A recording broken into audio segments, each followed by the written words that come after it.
ધોળરા police station વિસ્તારમાં કાલે રાત્રે મોડી રાત્રે જીવદયાના કેતનભાઈ રમેશભાઈ સંઘવી છે એ એમના માણસો સાથે આજીડેમ ચોકડી ખાતે આવેલા અને ત્યાંથી પછી હાઈવે પાસે આવેલ થોરાડા વિસ્તારની જગ્યામાં પશુ બલિ ચડાવે છે એવી માહિતી મળતા તેઓએ વેરીફાઈ કરતા જગ્યામાં ચૌહાણ પરિવાર દ્વારા માતાજીનો મઠ છે અને બાધા રાખેલી એવું જાણવા મળેલ અને એને બાધામાં બકરાઓ ચડાવવાની બલિ આપવાનું જણાયું, જેથી તેમને પોલીસના માણસોને ફોન કરીને બોલાવેલા અને પોલીસ રૂબરૂ જગ્યાની ચકાસણી કરતાં 6 બકરાઓની બલિ ચડાયેલી ગળા કપાયેલી હાલતમાં મળેલા, જેથી જે અનુસંધાને થોરાડા પોલીસ સ્ટેશનમાં પશુ સંરક્ષણ અધિનિયમ મુજબ ગુનો દાખલ કરેલ છે અને એક આરોપીને અટક કરેલ છે.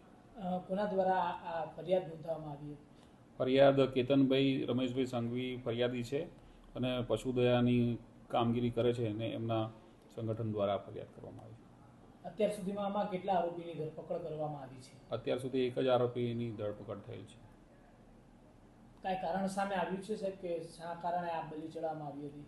એ કોઈની માનતા હતી એમના સમાજના લોકોની અને એના અનુસંધાને આ બલિ ચડાવવામાં આવી.